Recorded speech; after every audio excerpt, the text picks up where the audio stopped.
How's it going, guys? Welcome back. We are sitting here cruising at flight level 390 over the southern portion of Japan. And we have about an hour left in our flight. We're about 555 miles from Tokyo. However, I'm doing this at a 2-time simulation rate until we get that down to about 250 because it's 9:42 p.m. and I don't want to be up for another hour. So, we're basically over mainland Japan right now, just crossing a little south of Hiroshima, and that is pretty much somewhere over in here, I would say, somewhere up in there. There's a cove, so don't have too much time left. I do need to start prepping for the arrival, because as of right now, I really don't know what the arrival is bringing to us. I've not pulled up the charts, so I think I'm going to do that since we have a little bit of time. We got, a good 25-ish minutes probably till top of descent. So I don't even think top of descent's showing up yet. Let me get the charts pulled up here. Let's do this. I'll drag this over. So I shortcutted, actually, as you guys know. I'll show you on this program over China. Instead of going way the hell down here to then go up here, I just directed straight to Shanghai. I was not going to sit there. If I were to start the 2 times acceleration earlier, yeah, I would have stuck to my original route, but I didn't decide to do that until just about 9 o'clock-ish. So it's only been on for a little bit. When I turned it on, I was at 1,700 miles, so I needed to because it was getting late already. And I'm not staying up super late on a Tuesday night. The flight's in. I don't want to pause it and then land it like right tomorrow night. That's annoying too. So I need to look at this airport diagram because, I was gonna say I haven't been to Tokyo a long time. So 34 left, 16 right, which is fine. I'd rather land there, or I'd land there. It doesn't matter. Probably just land 16 right. Stick with the original arrival. Okay, so let's pin that. Let's get rid of these charts from India. And then 5 Echo, is that what it is? 5 Golf. Oh, there's 5 Golf. Okay, pin that. And then let's pin ILS 16 right. I think I did Yankee, whatever. Difference is minimums, not a big deal. Okay, so we do have altitude restrictions.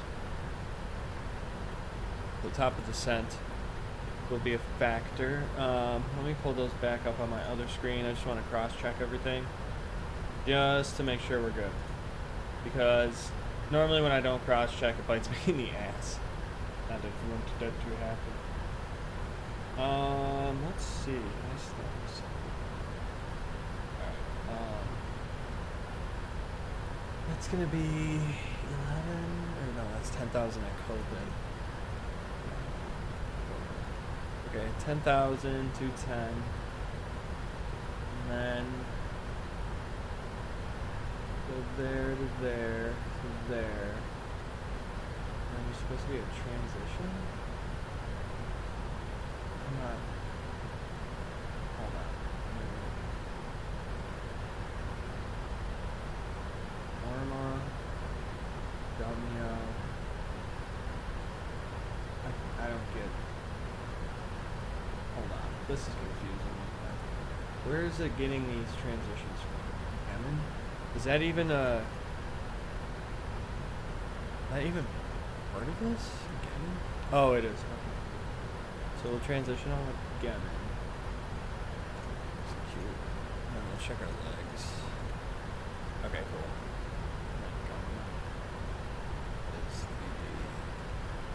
Hold. ILS. Okay. Got me out of mix. Okay, perfect. Alright. That makes sense. So 270, 269, so 325. So not much longer. until we actually get to the top of descent. All right, we just had thunderstorm pop up here. Time to bring it in a little bit. Think we're gonna be okay. I can see it right there, but we might need to deviate 10 degrees left just to avoid it.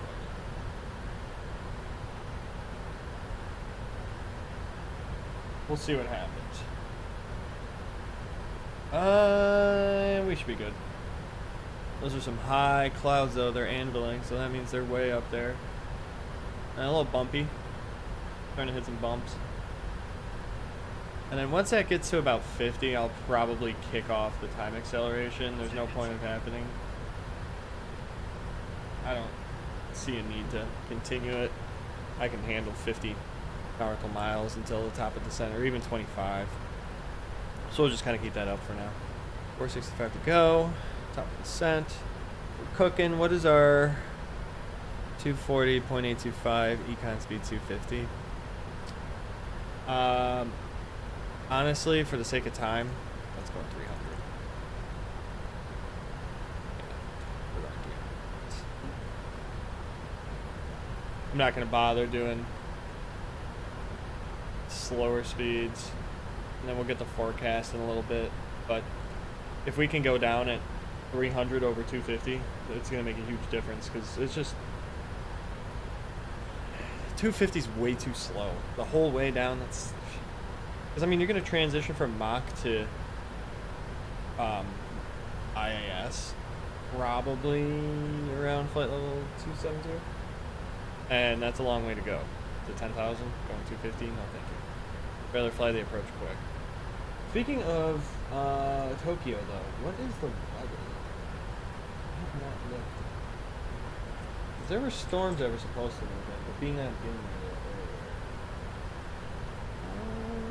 It's actually kind of nice. The wind is calm. It's not calm, it's 20012. It's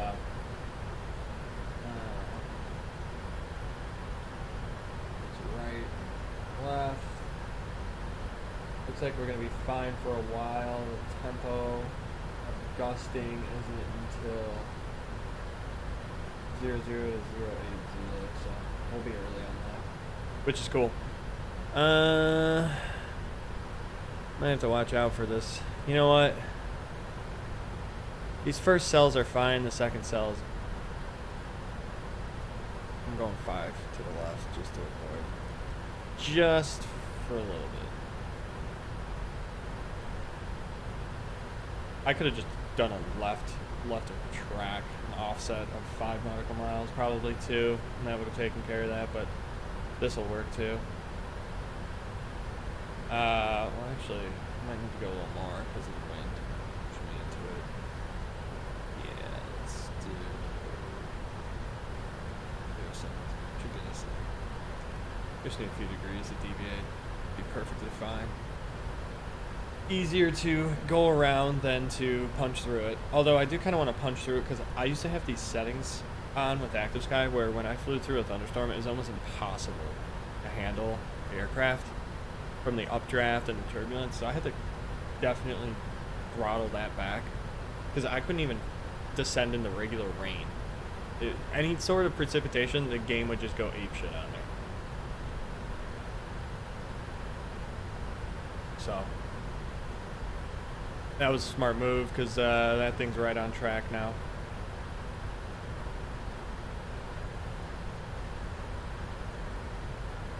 Just on the 20. Yeah, look, we're going through. It's developing right here, popping up on us. Yep. Oh yeah, it blew up on us. Okay, so the turbulence is way more controllable. That's actually not too bad.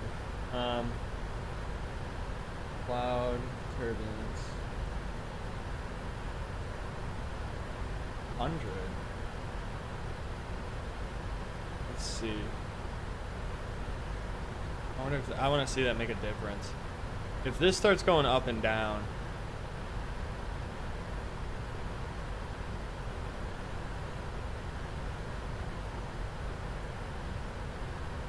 so that should apply. Oh, I'm out of it now.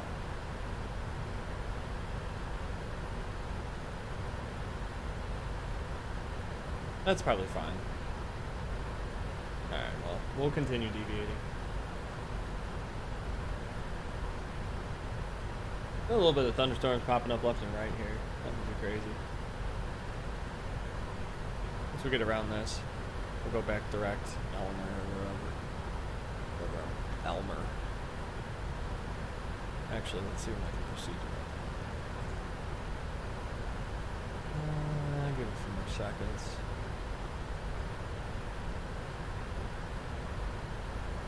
A few more minutes, we should be okay. Alright, I feel comfortable doing that. Perfect. Right on the edge. Storm is weird. It's like moving towards me, even though the wind is blowing it the other way, technically. It doesn't make sense. Logically. No more storms over there. Alright, so we're good. Go back to 40. 40 and 80. I normally keep it at that. Okay. And then 192 to go. We're getting there. We are getting there. Man, we are just brushing on the side of this thing. I'm looking at it in active sky. Oh, barely avoiding the storm.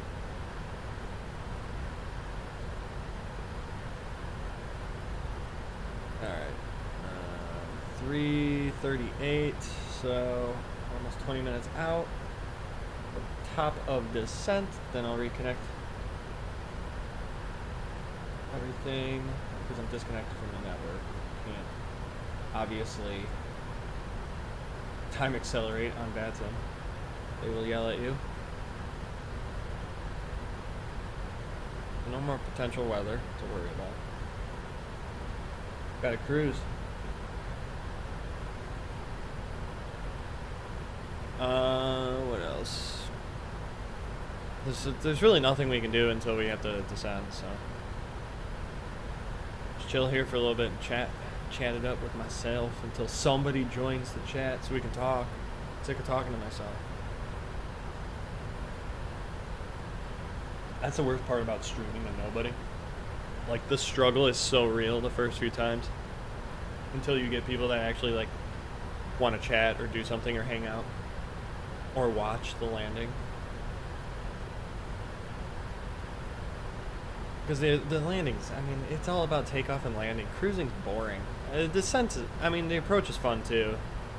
I feel like a stream from the top of descent to basically parking is cool, and then a stream from pushback to, I guess, getting to cruise is probably cool. Everything in between is boring. Like, I'll probably always start a stream like 100 nautical miles from top of descent.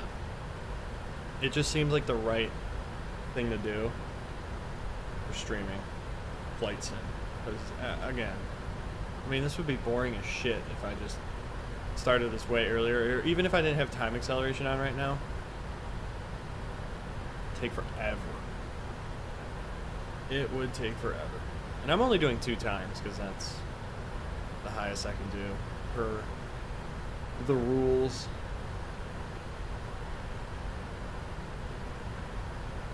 At least the weather's pretty bland. Looks nice in Tokyo. What's the temperature? I looked at it. Who cares? Deal with that later. Alright. 3:38, 3:20, so 18 minutes. That's not 18 real minutes, though. That's... So really, it's 9 minutes until top of descent. 2 times the speed. No. 04:14 is when we'll be there. So we should be on the ground by like 10:30, which is perfect because I'm gonna start getting tired right around then. I didn't sleep well last night. Took a little nap today. I'm already yawning. I want to do a visual approach. I'm gonna hand fly this thing. I don't know. just feels like the fun thing to do. I haven't hand flown a landing in a long time. I keep doing the damn auto land. The weather's nice. Normally when it's windy, I like doing hand flying. I used to love crosswind landings when I actually like flew in real life. I always loved crosswind landings and just windy days in general. Like landing and fighting the wind was so much fun. That was my favorite thing to do. I remember one time I went up just to do some pattern work, just because it had been a while since I flew. It was really windy that day, and there were like 30-mile-per-hour sustained winds right down the runway, and my final approach speed in a Cessna 172 was obviously really slow, minus 30 knots. I was doing like 40 miles per hour over the ground. It took forever. I thought I was gonna fall out of the sky at one point, because I would just keep the throttle up as hard as I could just to move forward. I was like, oh my god, get me to the damn airport. It was so annoying. I probably could have floated that. No, I wouldn't have been able to. Wouldn't be strong enough to float. But yeah, I just remember looking down at the trees and it was just like, oh my god, the longest final. And it's not like it was even long finals anyways, because I was doing pattern work. It's like flaps down at the numbers. I'll beam the numbers. Or pretty much once the wing is a beam of the threshold. I miss doing that. Man, I miss flying. I need to get my ass back up in the air, like myself, instead of on an airline. Holy cow, a volcano! Oh god, I'm tired. That's cool. What is that? I don't know what mountain that is. I wonder if it'll show. So, Iwata. Oh, but it's, oh, that's Mount Fuji. Duh. It is Mount Fuji because there's Fuji. That's cool. That must be it right there. That's badass. Yeah, that is it. And there's a different mountain. Huh. How cool is that? Mount Fuji. Alright, we're getting close. 91. I'll kill it at 50.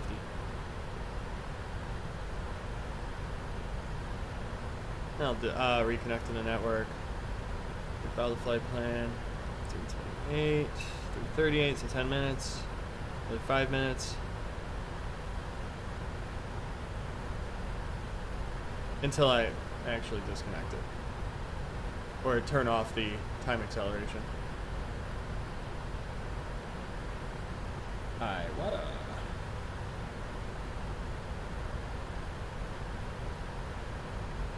Okay. 29.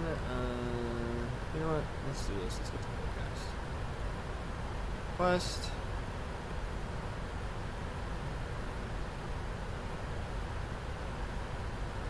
Request has been sent. We're not going to need engine anti-ice or anything. Alright, we'll go in.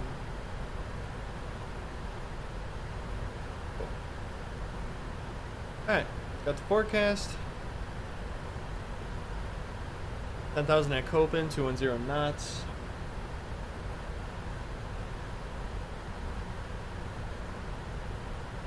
VNAV, top of descent, 68. 38. A little more. Take a peek over at Mount Fuji. This window. There it is. That's a cool volcano. It's really neat how it's in the bay too.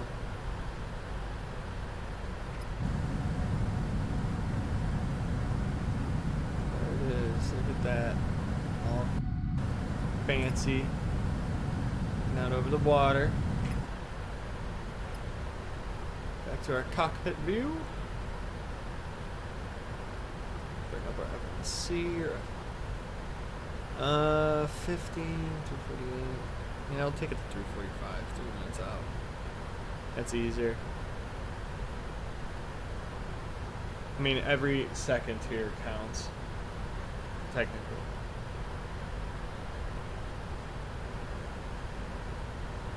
Alright, so there's Tokyo Bay. You can see it way up there.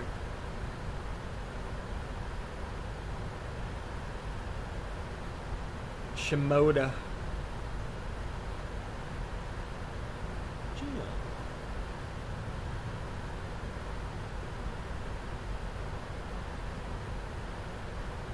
I've never gone to Japan much in Flight Simulator, honestly. I don't know why. I mostly would just go to Hong Kong. A few times I went to South Korea. Seoul, South. I used to go there a lot when I flew back, like when I first joined VATSIM. And I remember I found UPS Virtual Airlines. And they flew a lot to Korea.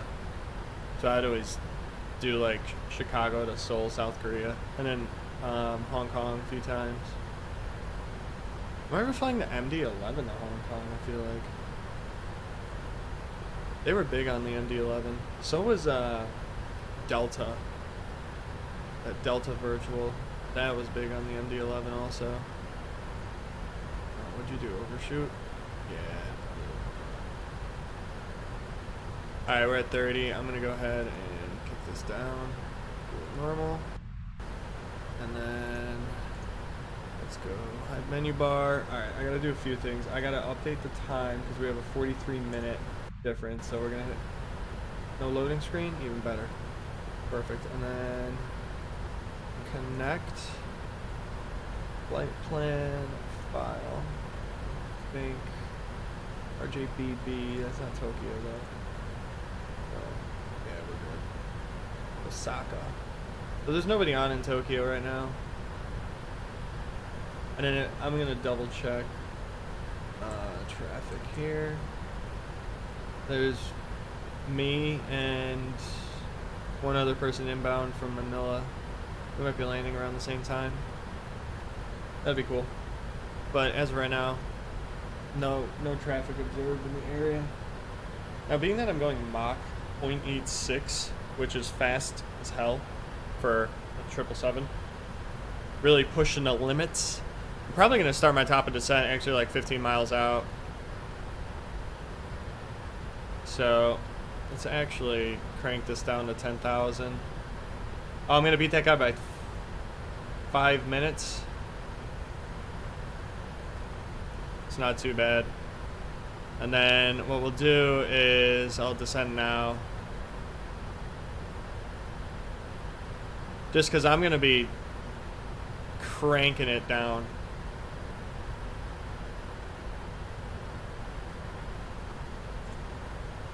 Alright.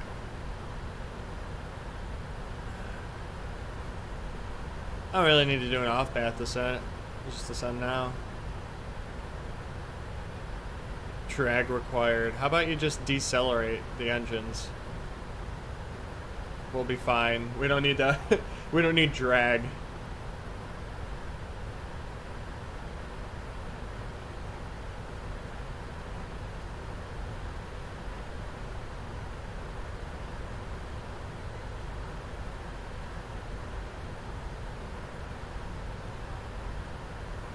All right. Perfect.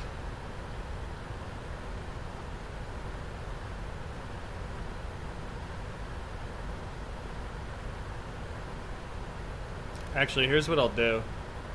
I'll do that. Give it at 0.86.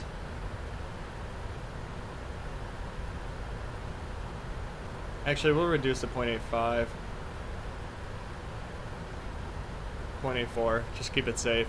I'll do 1,000 feet per minute until we catch up to the VNAV.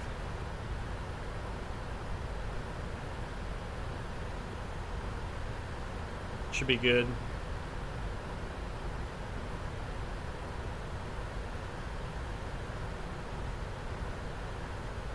There's my traffic. I think he's a 747.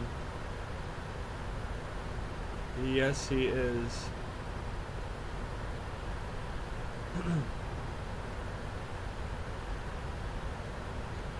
Tokyo traffic, United 152 is inbound on the Rutas Gulf arrival. We're currently 56 miles to the west of Rutas. Descending through flight level 370. Tokyo traffic. Radio call.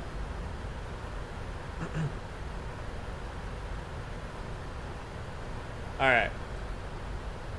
Come on, heading. So that guy's off to my right. I'll have to keep an eye on him because he's going to be inbound on the route test also. Keep an eye on TCAS. Hopefully he's going to be coming in slower so I can pass him. Although if he takes the other runway, then we're good.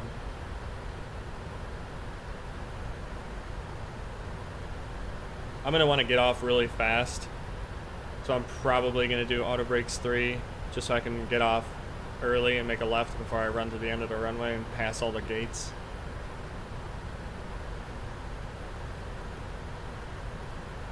Alright, here comes VNAV. Gonna catch it shortly here.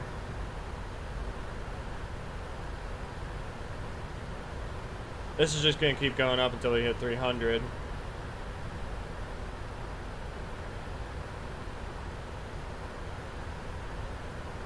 I don't think we have any water, or, water. We got a lot of water.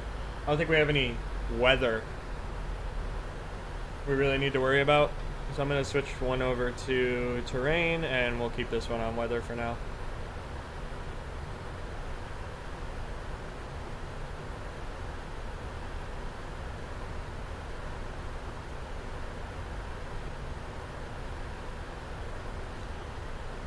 Alright, we are now on the VNAV path. Throttle, probably going to pick up to 300 here shortly.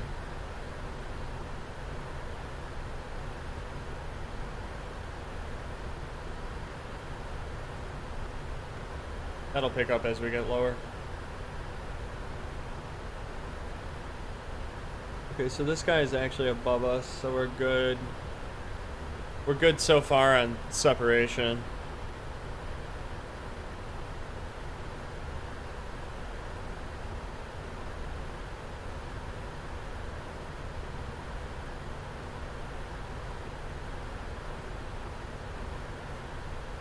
Hey, what's up, Not Chilled? Welcome. You're like the first person to talk in a while. Definitely, you're the first person to talk in this stream. So, thanks for stopping by. I appreciate it.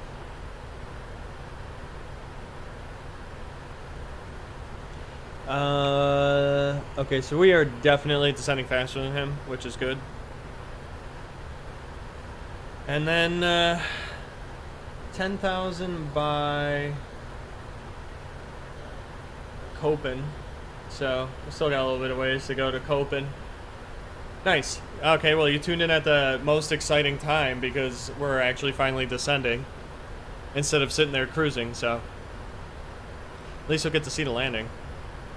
I was saying I'm probably just going to do a visual approach, so I haven't hand flown in a while.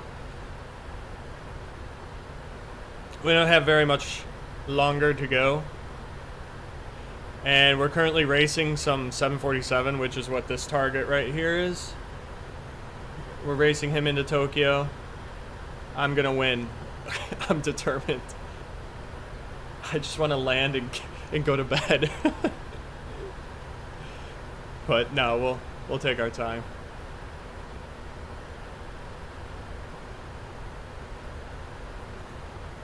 It's actually P3D.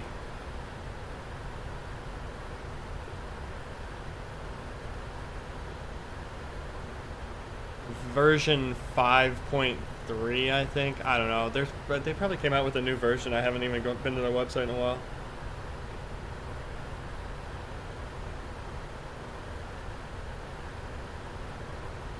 I just have a bunch of global sceneries and stuff. No, I don't use X-Plane, actually. I never had I might have had X-Plane, like a version of X-Plane a long time ago. But I'd always traditionally been Flight Simulator, and then I switched to P3D around version 4. And then I've kind of stuck with P3D just because I like the physics, I guess. And then the scenery stuff has been pretty easy to get your hands on stuff to make the game look better. And all the the add-ons for weather and all that stuff. Because a lot of my third-party add-ons are ones that I've used with like Flight Simulator X, FS 2004 when that was a thing. And then being that P3D is basically that same game just updated, I continued using those original third parties, but I've never dabbled in X-Plane at all. It looks pretty cool though.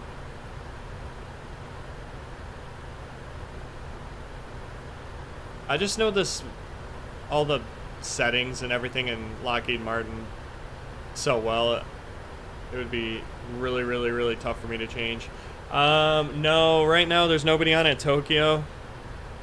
And I think the guy that was on in Osaka just signed off. No, he's still on, I'm out of range.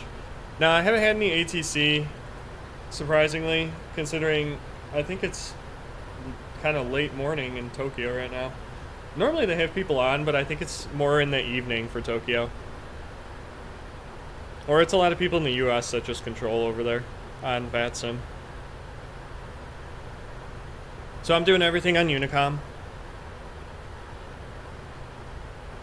I don't know, is this guy like asleep at the frickin' yoke? Because he's over 9,000 feet above me, and we have to be at 10,000 feet in like less than 40 miles, so good luck.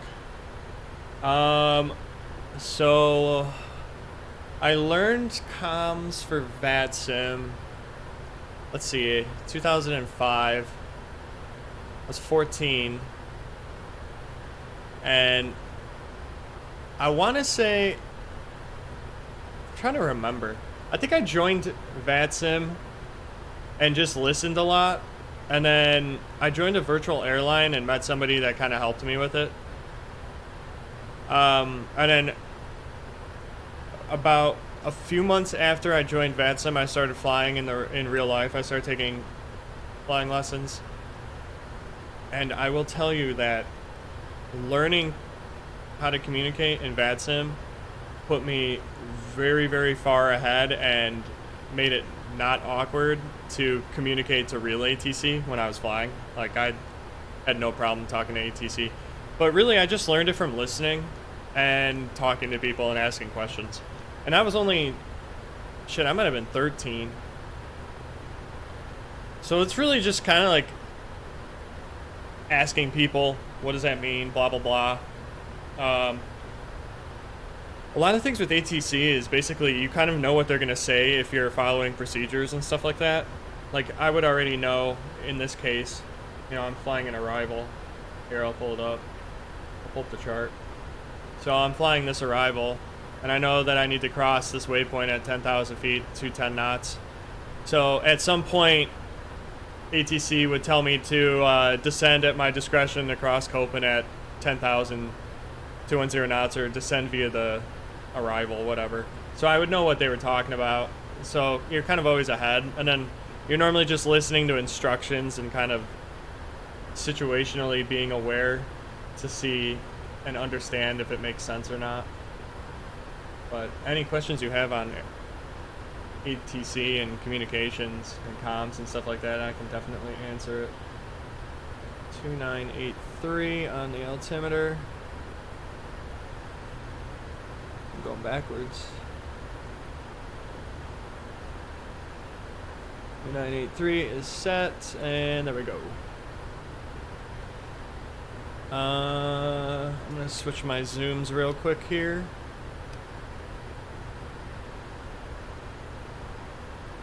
Oh yeah, holding procedures, yeah. Holds, I do know how to do them.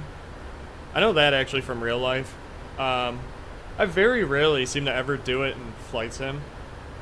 Obviously, there's a hold right there on Venus. So yeah, I can enter a hold there. I would tell you it's a lot easier to just program it into a flight management system instead of actually hand flying a hold. But basically, at that point, you just time your legs.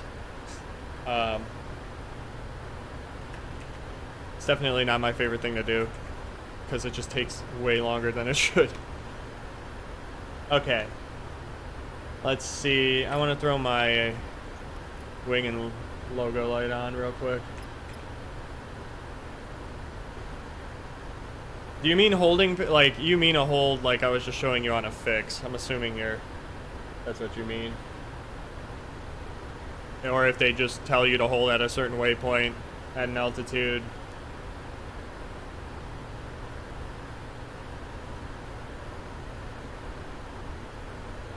I guess sometimes if you fly to Europe, like London sometimes does that. If you ever do an event or fly into like Heathrow with an event. Yeah, I've been asked to do it a few times. Mostly when there's events and there's just an insane amount of traffic to where they can't even handle it, the flow in, because it's so unrealistic how many people are trying to fly in at the same time. But if you fly into Heathrow, majority of the time Heathrow will actually probably have you do a hold if it's busy. And that's actually standard, that's pretty common in the real world.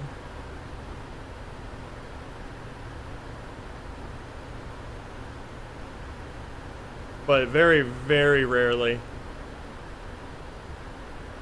You kind of have to look, you almost have to like purposely look for it in VATSIM. I would say in the US it's not as common. But it makes sense in European airspace is a lot more congested.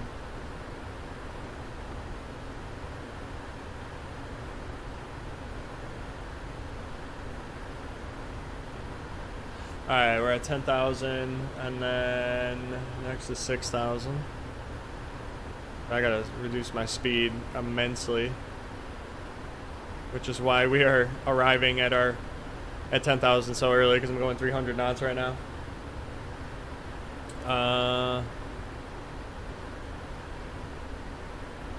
6,000, let's get our heading bug caught up. 017.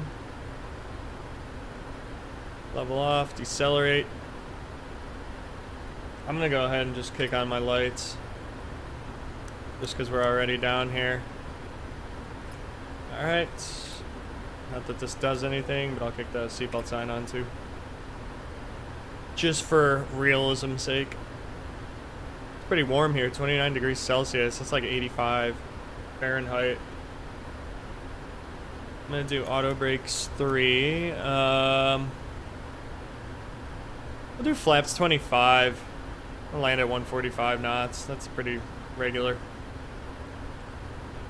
VREF plus 5. No, I've never been to Japan in real life, actually. The only spots I've been in real life that far west is Australia and New Zealand, and I guess Hawaii, but Australia and New Zealand are way further west and south than Hawaii, obviously. But yeah, I was in Hawaii in February, and then I was in New Zealand and Australia right before COVID in March. Yeah, I was down in Sydney and Brisbane and Cairns, and then Auckland and Queenstown in New Zealand. That was pretty fun. And then Hawaii, I was in Honolulu or Oahu, and then Maui. Yeah, it was fun. Just took forever. The flight, I took a flight from Chicago to Auckland direct. It was 17 hours and 46 minutes. That was a long flight. But I upgraded myself, obviously, because that's way too long to sit in economy, and I'm 6'2", so I would have probably wanted to cut my legs off.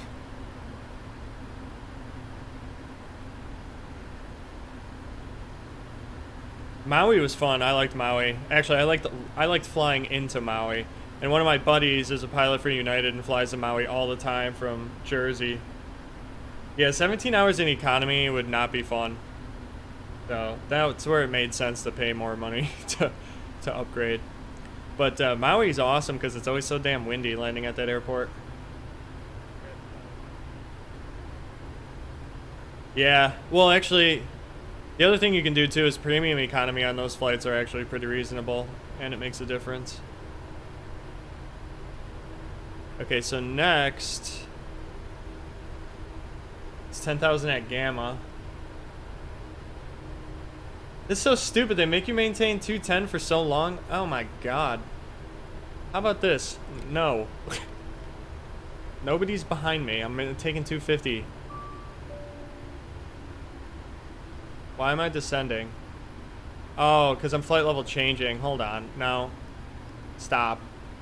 Climb. Flight level change up, you idiot.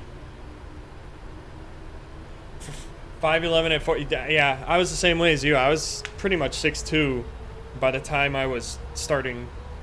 I think in middle school I was 6'2". Yeah, that was the one that goes to... Didn't they used to have one that went to... Was it New York or did it go to Newark, New Jersey? I always forget. But I remember that. It was like an A340 configured only business and premium. I do remember that flight.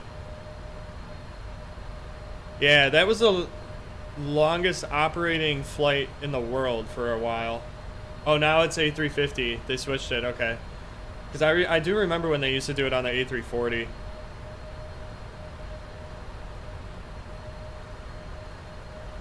I mean, technically I can go faster than this because I am at 10,000 feet, so let's crank up the speed. The A350 is a cool plane. I've never been on it, but I love the design, and the cockpit's really cool. One of my friends just got certified on the 737 MAX for American Airlines, and all he does, like every day he flies it, he sends me a picture from the cockpit, and he's just like, "This is the most underwhelming thing ever. I hate this airplane." I've never been on an A380. I don't think I'll probably ever be on an A380 either.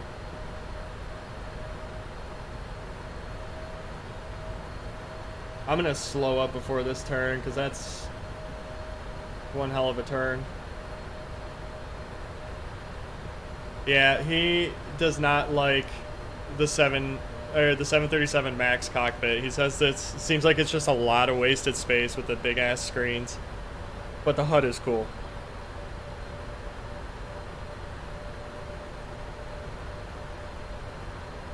Yeah, really, right? I like flying on the MAX, actually. They're super quiet. I flew on one like 2 weeks ago, and then I actually flew one back from Hawaii.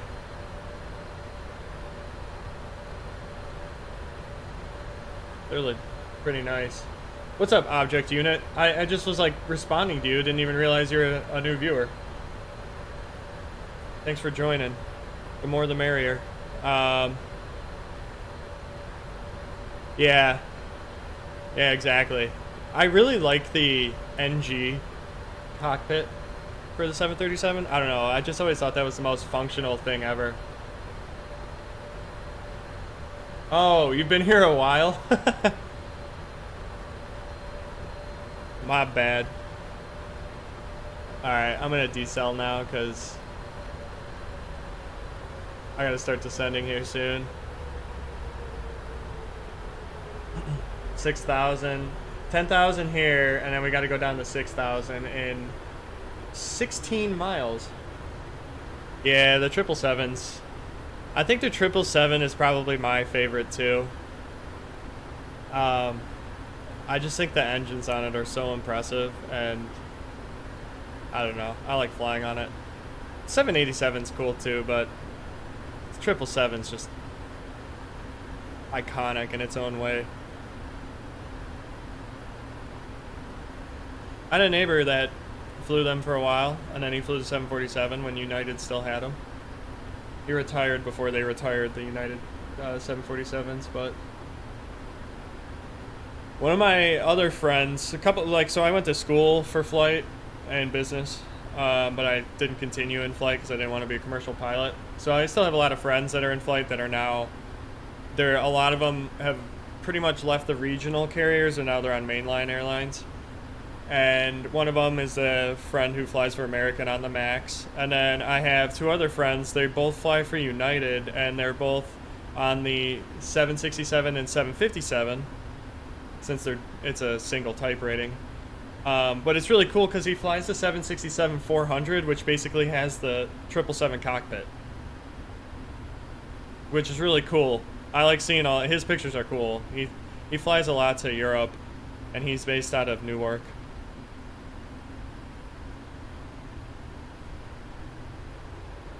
Alright, we need to flight level change.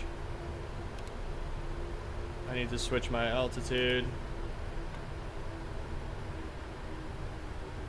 I think I have to put little spoilers in here. Yeah, the 767-400 is really cool. I really like the 757-300. I don't know why. I just like the length of it. I always thought that thing was cool. But the 757 is one of my favorite airplanes for the fact that the engines on it are so unique sounding that you could literally tell that it's a 757 without looking up at it if it was flying over you after takeoff, because it's just got that unique whine to the engine. Almost kind of like how an Airbus A320 has a pretty good whine. Or like when the MD-80s were still around.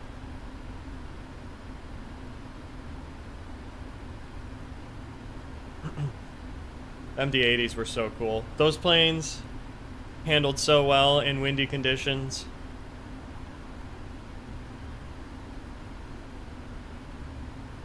And if you had single engine, the MD-80 was really good.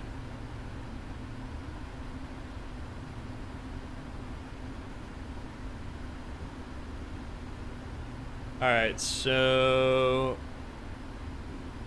we're good there. Technically I need to be flaps down.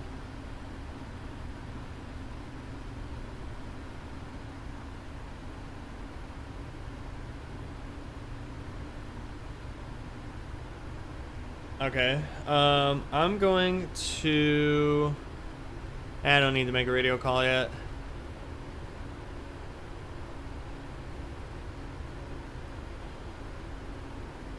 Yeah, the C-17's weird. And I was just looking at them when I was at Oshkosh the other weekend, which is always cool because they have the C-17 and then they got the C-5 also there, and it's neat to see. And then they got the KC-135, and then they got the hell's the new one? The replacement of the KC-10. It's basically the 767 tanker. They had both of those there. But I do love the C-17's a badass airplane. It's like fat and then kind of short. I feel like it should be longer.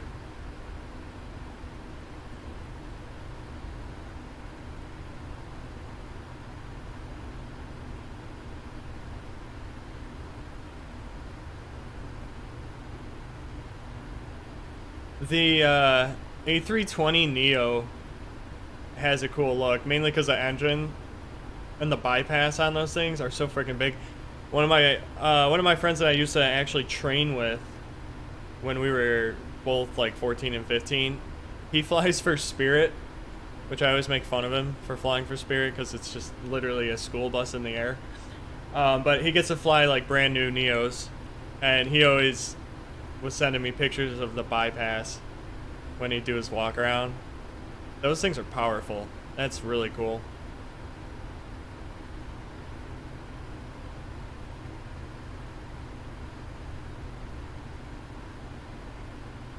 Yeah, you would have to... Yeah, the Spirit JetBlue merger. Yeah, the C-17, yeah, you would have to... you'd have to change where the wings are completely. Probably have to make them bigger, too. That airplane does have some insane capabilities for its size and what it can carry. And where it can operate. It's really cool. Alright, airport's like right in front of us. There it is. It's not loaded in fully. I'm gonna do some situational awareness real quick, because this is just a habit at this point in life when it comes to flying. Let's get my 25, my 10, and my 5-mile arc set up. Just because I like it. Alright, and then I'm going to switch this. Don't need airports. Alright, perfect.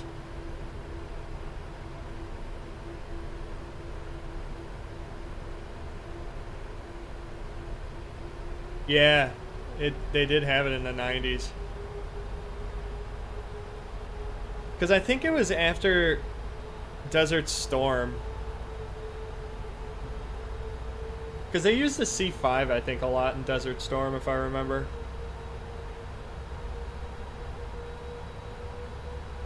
Alright, what are we doing here? 4,000?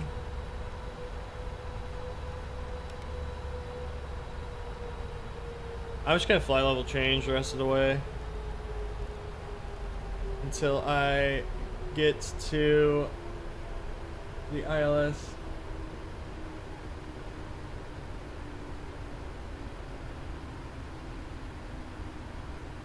Yeah, 200 mil. That's the way up there. I think like a BBJ 777 is like 330 million or something. Definitely an expensive piece of machinery.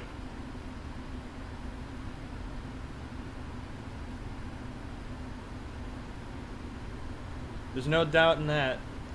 Hey, I normally don't do this because I think it's tacky. I don't know if you guys have or not, but if you haven't, oh, you guys did. Never mind. I'm gonna say I couldn't see the likes. I want to start streaming Flight Sim more. Honestly, it's just way better if there's people to talk to, like this type of conversation right now, just talking about airplanes and stuff like that. Makes it so much more fun. Also, I realized I didn't ever do my stupid Fly Life Studio.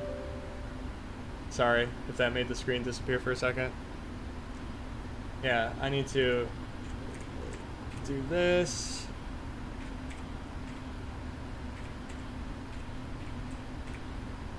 Perfect. Alright, now that should be populated.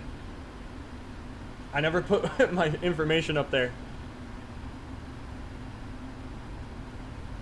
Probably because it's got way more on it than a commercial airliner in terms of technology. I'm sure it's got some stuff for missile interruptions, jamming, stuff like that.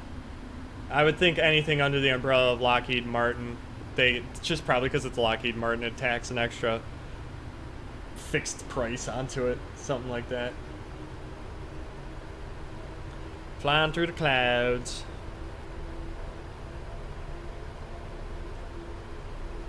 Alright, 314.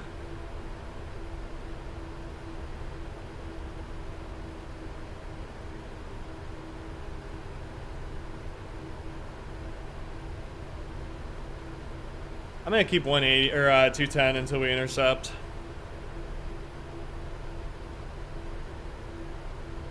Or should I do an auto land? What would you guys rather see? A full auto land, Cat 3 auto land, or should I hand fly it?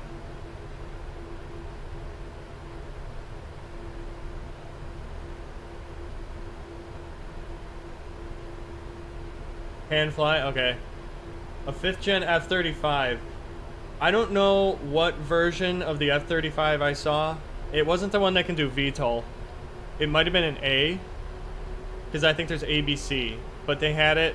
That was like the big thing at Oshkosh this year, and I got the flight demonstration was insane. That thing is so powerful. It was really cool. It was loud as shit, which I liked. All right, I'll hand fly. I'm gonna intercept and then hand fly it at 10 miles, because the airport like doesn't load until 10 miles, so it just makes the most sense. Arm the localizer. And then Conan at, well, I can intercept at 4,000, that's fine. I'm above glide. We'll be good. Okay, so it wasn't an A then, because yeah, it didn't have vertical at all. So I don't know what version it was. I tried asking they had like armed guards around it, military police, but they were just military police. They didn't know much about it, so wasn't very helpful. But oh well.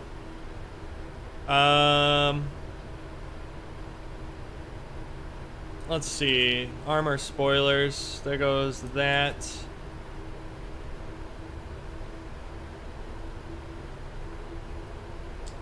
We'll start slowing to 180. Tokyo traffic, United 152. Intercepting ILS 16 right. About a 14-mile final. Tokyo. Oh, good. I can see the airport. Okay, cool. Well, if that's the case, let's hand fly. As long as that damn cloud doesn't screw me up. And then I got a reference. I think the VREF is still okay, so 144. Shut up. I need to do that. Hand fly.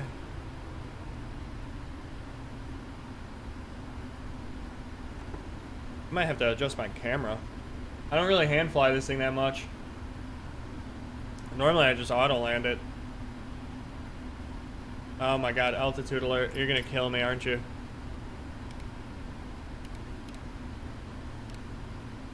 There we go. Thank you. Go away. Alright, anyways. Back to what we were talking about.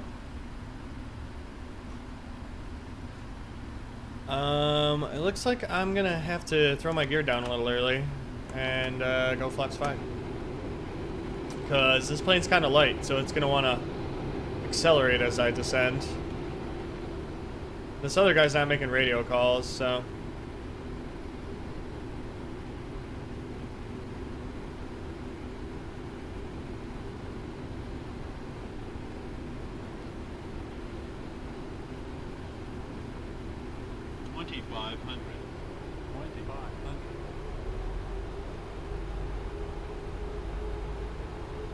And flying by hand is fun, especially through clouds.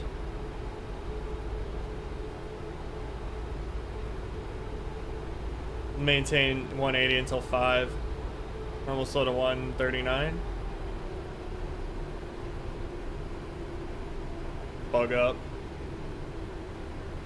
Oh, we got a little bit of a right quartering crosswind here. Alright, alright. Crab into the wind a little bit. I gotta actually correct into it first. Deflecting a little to the right. Or left. What am I talking about? Okay, now... Okay, now the wind's dissipating, so that's really throwing me off. Wind is inconsistent in this game. Alright, so... Sorry, I hit my mic. So we're looking at a 144 VREF.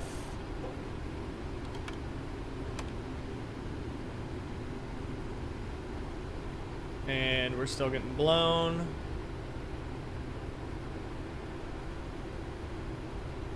Okay, we'll correct.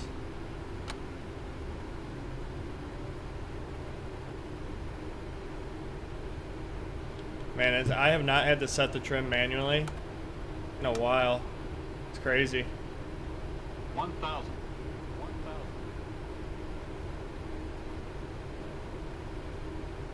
Wind's dissipating as I get lower, so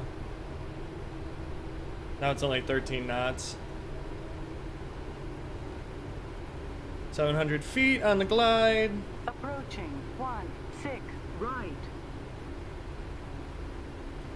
Grab into the wind.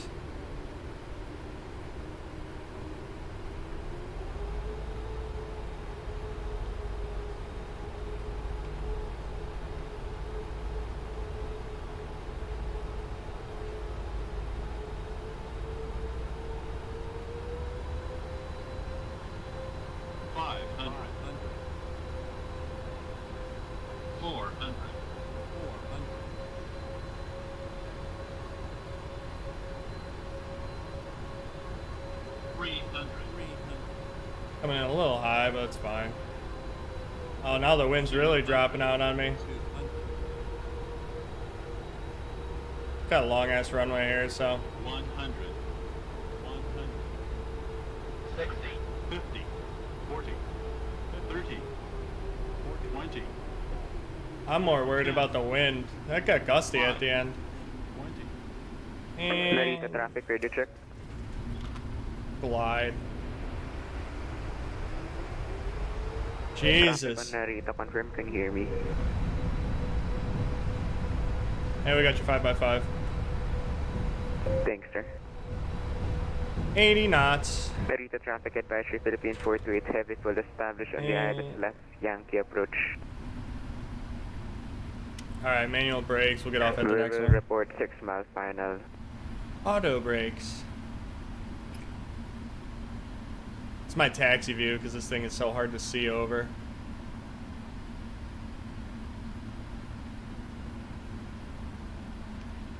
Alright. Oh, when they had the record temps? Yeah, I remember that. Alright, cool. That's all good. Kick this off, kick that on, kick that off, and APU. Alright. Taxi to the gate. Let me turn the flight director off real quick, because it's going to bother me. Let me pull up my airport diagram. Yeah, really, I mean, talk about radiating heat. That totally probably threw everything off. So this is obviously default scenery. Narita traffic advisory Philippine 428 heavy 6 miles on a runway 16 left. Perfect. I guess I'll call, I'm clear. United 152, clear of 16 right, taxiing to the gates, Narita. We'll just go right over there somewhere. I don't really have a specified gate, so I guess we'll just turn up there. Because I don't really know where United parks in Tokyo.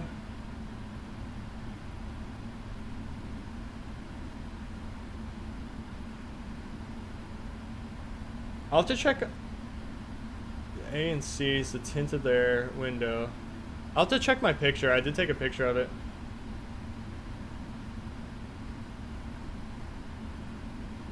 Yeah, that is true. Let me kick my auto brake off.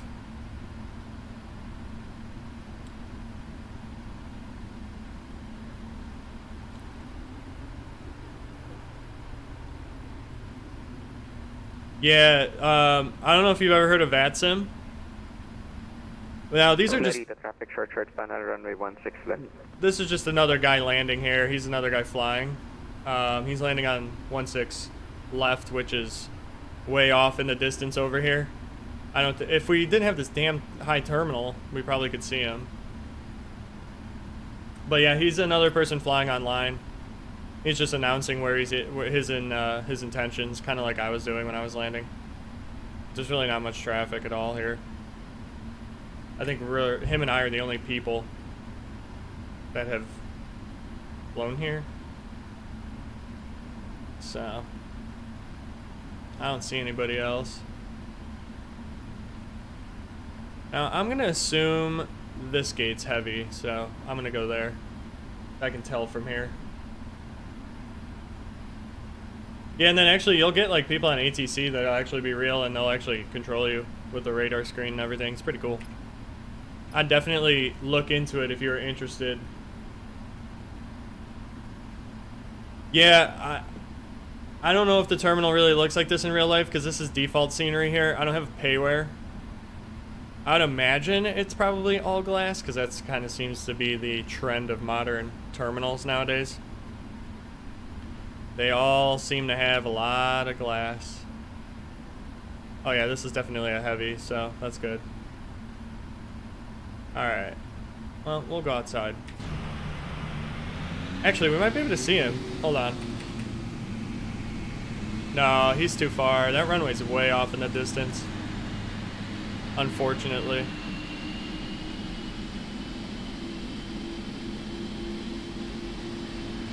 Parky park. Alright, that's good enough in my opinion. Alright, so let's just confirm the APU's on. It is. Alright, so let's kill the engines. And we'll turn that off, and that'll come off. Get rid of the wing and the logo and the beacon. Turn off lights will come off too. And then let's get ground power and get the jetway. So we'll do all Nippon. Narita traffic Philippine 438 heavy navigated runway will not max run terminal 2. What? I was in LAX on my way home from Hawaii, and it was under construction, and it was really annoying. And it was also late at night because I was taking a red eye home. Whoever set that up for me, I was not very happy, but oh well. Disarm all and open. Cool. So we have officially made it. Now I'm just waiting for the jet bridge to run into the engine. There it goes. Crack. Let's watch the idiots unload the bags. Yeah. Open the exit, I know. Alright. Pretty cool. LAX is crazy. Alright, APU's off. I was only in that one section, but it does look neat. I always liked Washington Dulles' terminal too. That was always cool looking. Let me file this real quick. Cool. Somebody at flight service station just logged on. That must be under construction. Huh. Alright, cool. What was my landing rate? I didn't even look. Oh well. Guess I'll find out later. Alright. Denver. Yeah, Denver International Airport is part of like some gigantic conspiracy theory that they have all this underground stuff, which might be plausible because they did elevate the entire property that airport is on. But who knows? I'm pretty sure they would have noticed during construction. It's almost like they made it like Disney World or something. I don't know if I can believe it though. I think it's just a rumor. There's all this weird Illuminati stuff with the artwork in there. I remember watching videos on it on YouTube one night when I was bored. It's kind of fun to go along with it. Yeah, I'm not sure what the deal was with elevating. I don't know if it helped with the surrounding terrain or something with ILS approaches or just the situation of the airport. I have no idea. All I know is they got the freaking longest runway in America, besides Area 51. And that thing's like 3 miles long almost. It's crazy.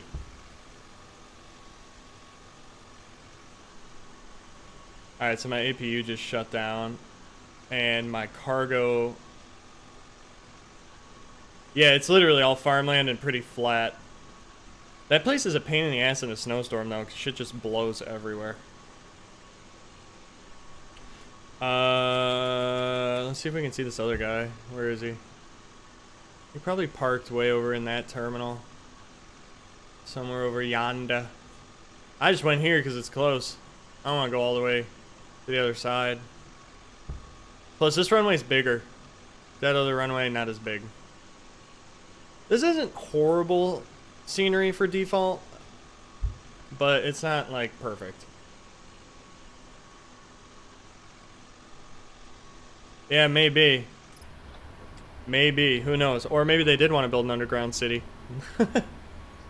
One can only speculate at this point. I'm gonna start shutting down the cockpit. Let's see. Don't need any of this anymore. Don't need that. Don't need... Well, I'll keep the packs on. Really, we just don't need the computers.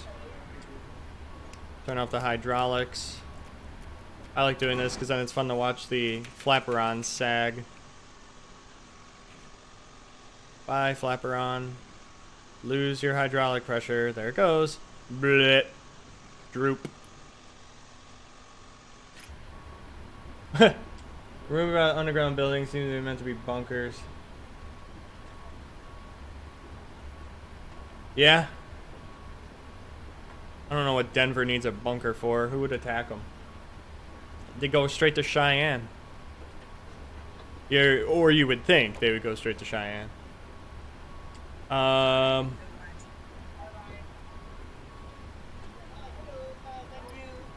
whatever. Blah, blah, blah. Let's just shut this thing down.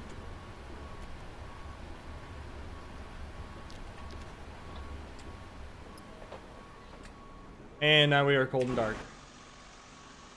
Our cockpit officially is freezing cold and dark. Although it's very warm in Tokyo. Hold on, let's pull up the weather again. It says it is 91 Fahrenheit. And that 13 knot wind out of the right was kind of annoying. I'm not going to lie. But it kept changing. It kept going from like 20 to 13 to 20. And I just kept getting blown off. Of course, a little bit. But whatever. We landed a little high. No big deal. Plenty of runway. Plenty of runway. Alright. Wow. Look at this flight service station that's on right now. It covers like all of China. All the blue. Get out of here. Get out of here. Covers all of China. So here's what we did. We went from here to here. And then I was supposed to go down to here and then go up here. But I got bored and didn't want to wait. So I just cut across to Shanghai. And then I went across the sea. Flew up here, I went past Mount Fiji, and then avoided a thunderstorm, and then landed with my buddy from the Philippines, who is a 747, who's sitting over here. So where am I? I am at 37, apparently. I would have not known that. Oh, actually, I think I'm at 30, well, I guess that's 37. But, yeah, that's where we're at, so. Yeah, that airport's huge. It's the biggest airport in terms of land. Like, property that they own, but it's, I don't know. Do you rate the biggest airport based on how much of the property is actually used by airport surfaces? Or do you just base it on how big their fence line is? Because if it's fence line, Denver's huge. If it's how much of the ground is covered in concrete, I'd say DFW. Because DFW has a lot of freaking concrete. So yeah, that was our flight. Not much going on over in the States. Alright, I'm going to close out of that. I don't really need it anymore. We are on the ground. I don't know where I'm going next, but I'm not doing anything today.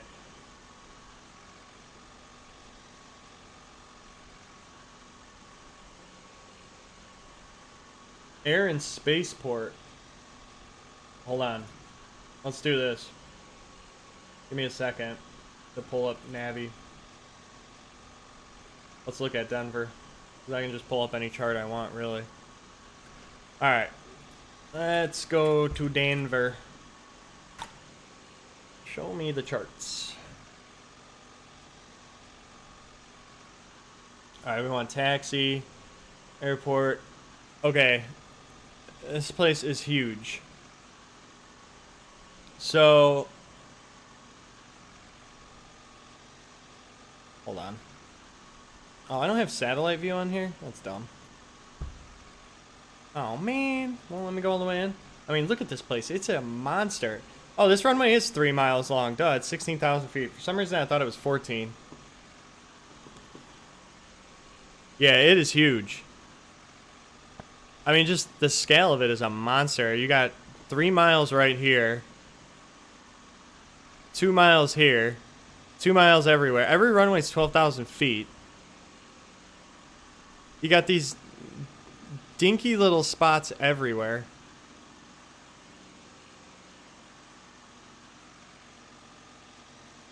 Like the end of this runway and the end of this runway are just off in the middle of nowhere. There's a dinky little building there. It's crazy. You got GA over here, cargo ramp way down there. Fire stations everywhere. Because, like, where else would they go, right?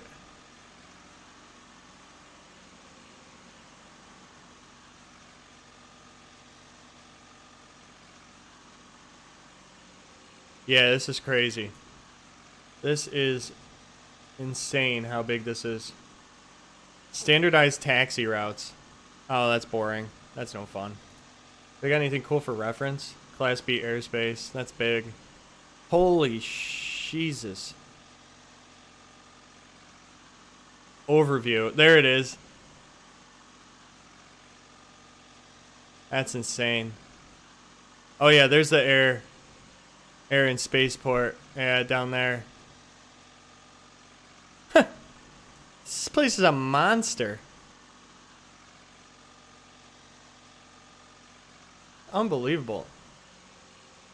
Alright, let's see the, oh my god. Look at the snowfall. They're just guaranteed 8 inches all the time, basically. IMC 7%. 1% in August. Okay, well that's nice. Prevailing winds south at 8 knots. It's interesting. Runway 7. There's runway 7. Shitty image. Can't Jepson update their crap?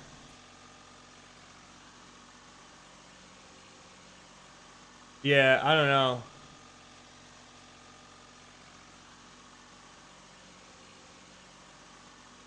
That's pretty cool.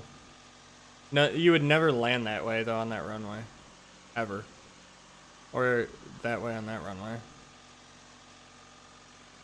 26, lonely. There's 16 left, 16 right. Freaking monster runways. Pretty cool. Well. Yeah, here, wait, hold on. Denver. Let's go to maps. And satellites. Get rid of this, because who cares? Alright, here. Let's do this. Let's play with Denver.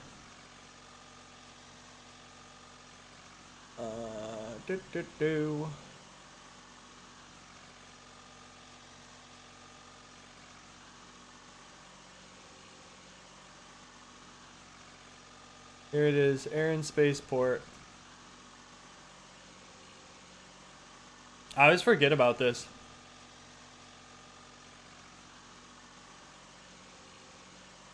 Yeah, they've been talking about doing nuclear-powered airplanes for a while. What kind of weird-ass shit they doing here? You got a bunch of old, like, Piper Senecas. It's like looking at Area 51. It's like, what are they doing here? Basically just a dumb reason to have a GA airport.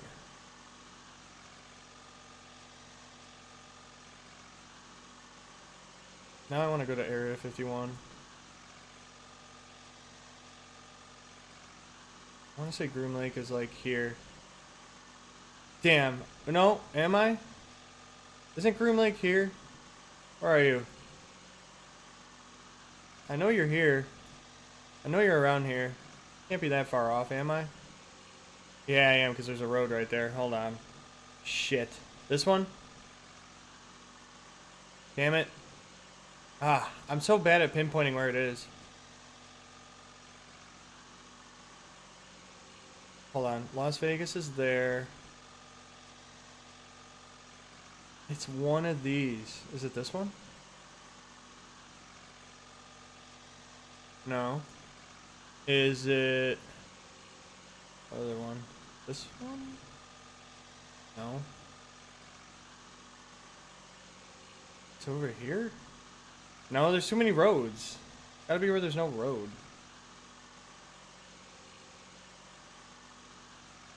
Eh, you're good.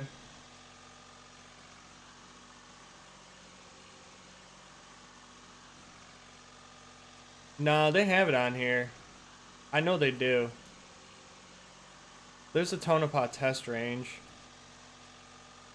So... it's gotta be over there.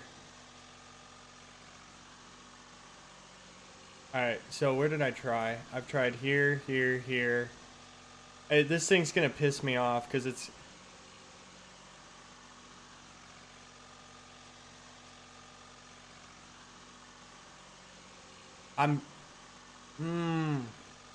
The hell's this? Interesting. Now, it's here. I know it is. They don't block it because it's known. Oh my god. Just show me where it is. Oh, dude, I'm literally on it. I'm literally on it. It's that stupid little dot right there. I'm way too far. Yeah. Area 51, very strange. See if they built anything new. Well, there's a random hangar. This is weird. Like, what is this? What is the point of all this? What are we doing? What are these? What goes on in them?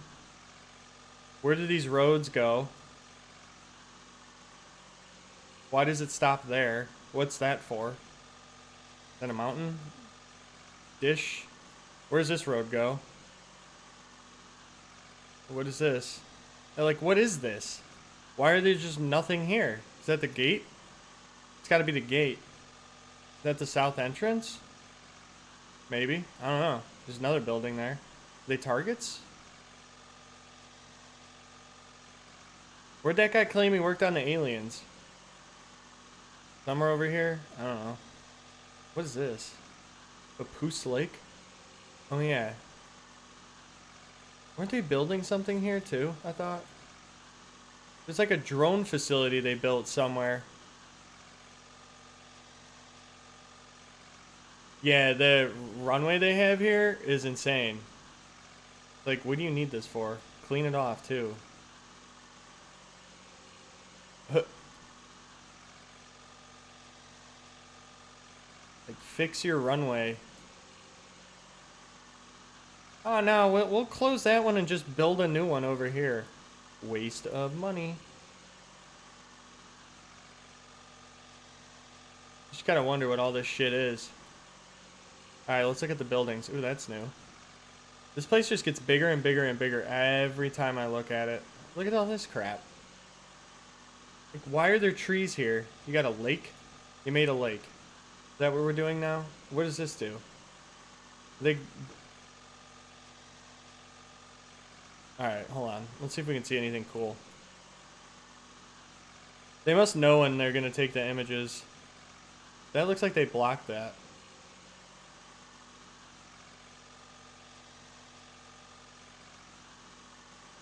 I mean, you know they're just working on top secret shit.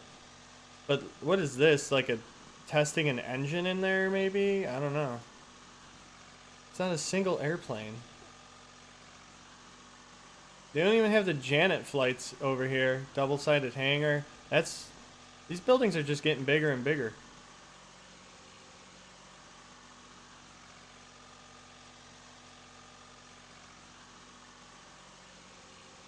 Yeah, they could be missile silos too. Is that a baseball field? Look at that. They got a baseball field. How cool is that?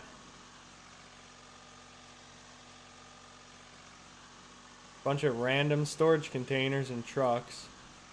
Government. Imagine having to park out there. Like, you suck that much at Area 51 that you have to park that far away. This is just like building materials. You gotta think the Russians just love this. They probably... Fuel farm? They probably look at this shit all the time. What are... Like, look at all the digging they're doing.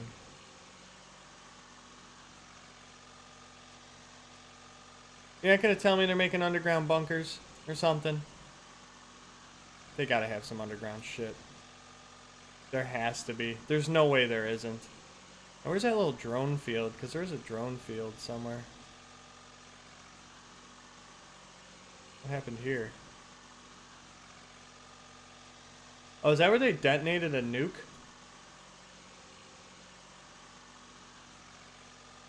I think that's where they detonated it. Yeah, they detonated the biggest, like, an underground nuke here or something. It's huge. Yeah, this is where they were doing all the nuke tests. We have, we definitely blew ourselves up a lot over here. Somewhere there's a little drone facility, though. That's really interesting. It's like a brand new runway. I forget where it was.